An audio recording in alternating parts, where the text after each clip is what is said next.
चलिए फ्रेंड्स, हम लोग बात कर चुके हैं फर्स्ट वीडियो में मेन वर्ब को डिवाइड किए थे, एक फाइनाइट वर्ब और दूसरा नॉन फाइनाइट। अब हम लोग फाइनाइट वर्ब को ही डिवाइड करेंगे दो पार्ट में। वो फर्स्ट पार्ट कौन सा होगा, इसको हम लोग डिवाइड करेंगे फाइनाइट फाइनाइट वर्ब।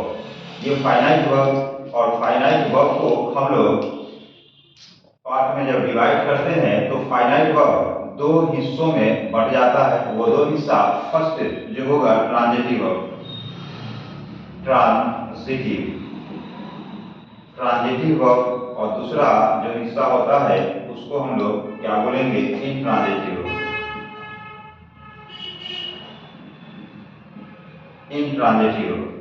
फर्स्ट होगा ट्रांजिटिव और दूसरा इंट्रांजिटिव। पहले हम लोग समझ लेते हैं ट्रांजिटिव का मीनिंग क्या होता है और इंट्रांजिटिव का मीनिंग क्या होता है। ट्रांजिटिव का मीनिंग होता है, ये शब्द बना हुआ है ट्रान। ये ट्रान का शब्द मीनिंग होता है आगे की ओर बढ़ा देना, किसी चीज को धक्का देना। कैसे?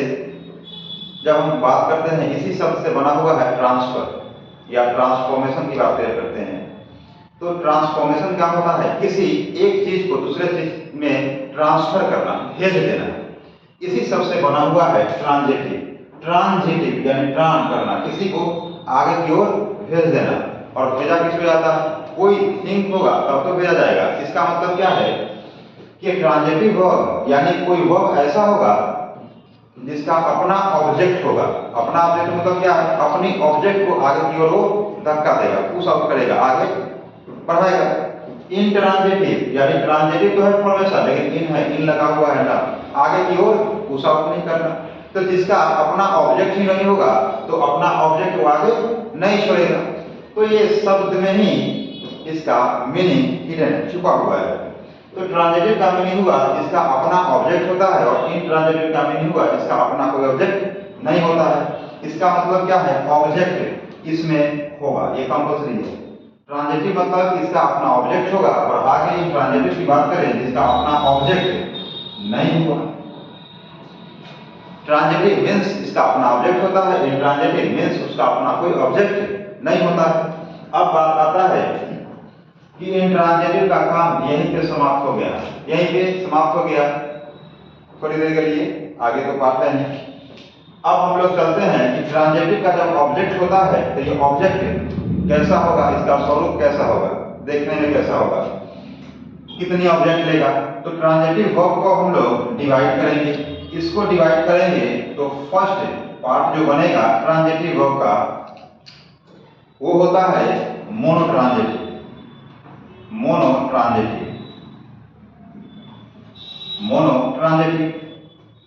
सेकेंड जो इसका एक पार्ट आएगा उसको हम लोग क्या बोलेंगे, डायट्रांजिटिव।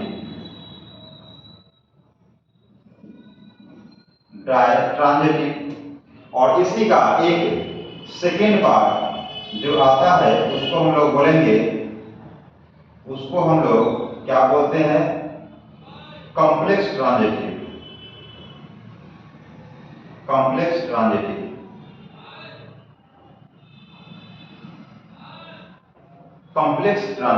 यानी हम लोग ट्रांजिटिव वर्ब को तीन हिस्सों में डिवाइड कर दिए। वो तीन हिस्सा कौन सा होगा, first one is monotransitive, second one is ditransitive और third one is complex transitive. अब बारी बारी से हम लोग चलते हैं, इसकी चर्चा कर लेते हैं। मोनो, यहाँ पे आपने देखा होगा डाय, और आगे यहाँ कॉम्प्लेक्स की चर्चा हुआ है। मोनो का मीनिंग होता है वन, मोनो का मीनिंग होता है वन, मोनो मीन्स वन। इसी प्रकार से आप लोग सुने भी होंगे मोनोरेल के बारे में। मोनोरेल मतलब क्या है, एक पटरी पे चलने वाला ट्रेन को हम लोग क्या बोलते हैं, मोनोरेल बोल देते हैं, ट्रेन बोल देते हैं, एक पटरी पे। यानी मोनो का मीनिंग होता है वन ट्रांजिटिव का मीनिंग क्या हो गया कि जिसका ऑब्जेक्ट ही वन होगा, वन ऑब्जेक्ट क्या होगा, वन ऑब्जेक्ट इसका होगा, उसे हम बोलेंगे मोनोट्रांजिटिव।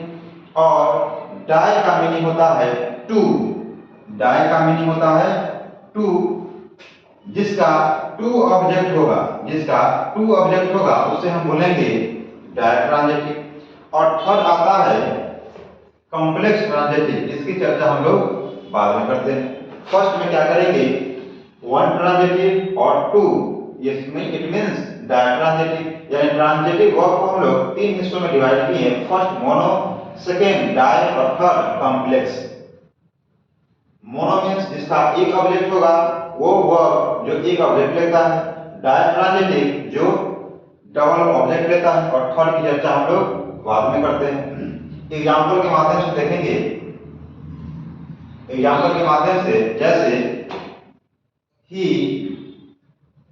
हेल्प्स, ही या हेल्प राम,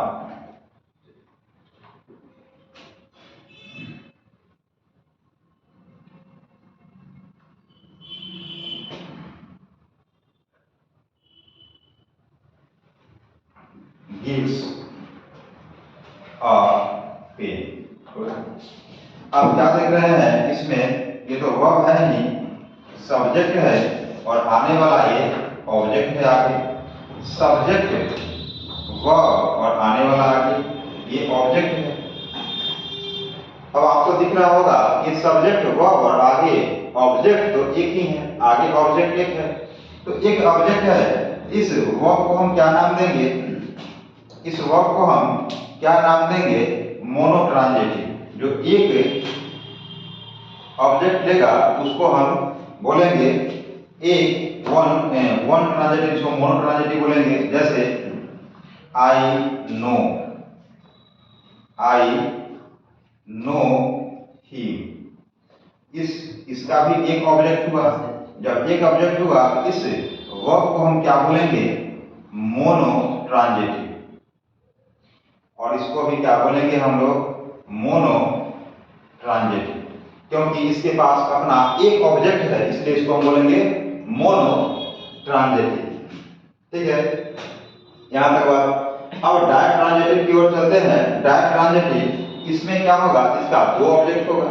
जब दो ऑब्जेक्ट होगा, जैसे इसी में ही gives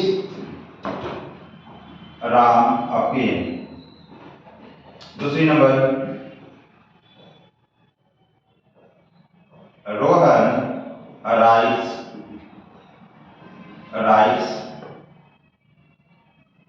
his friend a letter. अब आप देख रहे होंगे गिव्स एक ऐसा वर्ब है जिसका एक ऑब्जेक्ट तो राम हुआ और सेकेंड ऑब्जेक्ट पेन हो गया, यानी एक ऑब्जेक्ट ये हो गया, दूसरी ऑब्जेक्ट ये हो गया। इसी प्रकार से इस राइट्स का ऑब्जेक्ट इज, तो फर्स्ट हो गया ये, और यही इसी का दूसरा ऑब्जेक्ट ये सेकेंड, टू ऑब्जेक्ट हो गया। तो जब दो दो ऑब्जेक्ट हो गया, इस वर्ब को हम गिव को क्या बोलेंगे, डायट्रांजिटिव, डायट्रांजिटिव, और इसी राइट को भी क्या बोल देंगे हम, डायट्रांजिटिव। आपको दिख रहा होगा कि जिस वर्ब का एक अपना ऑब्जेक्ट होता है वह मोनोट्रांजिटिव हो गया, और सेकेंड जिसका एक ही ऑब्जेक्ट है, आगे हिम जिसका राम है, तो एक एक ऑब्जेक्ट हो गया, इसे हम मोनोट्रांजिटिव बोलेंगे। और सेकेंड गिव एक ऐसा वर्ब है जिसका राम भी ऑब्जेक्ट है और सेकेंड पेन है। दूसरा राइट का हिज फ्रेंड, और आगे सॉरी, इसमें ये तो पूरी की पूरी एक ऑब्जेक्ट है, एक और सेकेंड ऑब्जेक्ट इसका और लेटर, ये सेकेंड ऑब्जेक्ट है। तो दूसरा ऑब्जेक्ट है, इसी को हम बोलेंगे डायट्रांजिटिव। अब ये बात आता है कि दोनों वर्ब को यूज तो हम कर दिए, अब दो ऑब्जेक्ट जब यहां लग गया तो दो ऑब्जेक्ट में पहला नंबर और दूसरा नंबर, तो क्या प्रश्न आता है किस, जैसे हम यहाँ दो ऑब्जेक्ट लगा दिए आगे, तो क्या मैं इस हेल्प के साथ भी डबल ऑब्जेक्ट तो लगा सकते हैं, तो ऐसा ना करें, ऐसा होगा ही नहीं। यानी ये मोनो ऑब्जेक्ट ही है, हर हाल में ये एक ही ऑब्जेक्ट अपना लेगा, एक ही ऑब्जेक्ट ये लेगा, सेकेंड ऑब्जेक्ट लेने का राइट इसे है ही नहीं, यो नॉनसेंस बन जाएगा। और आगे जब डबल ऑब्जेक्ट की बात किए हैं, ये डबल ऑब्जेक्ट फर्स्ट जो होता है वो होता है वॉट और सेकंड होता है whom का रिप्लाई। इस बात की चर्चा आगे हम लोग देख लेते हैं।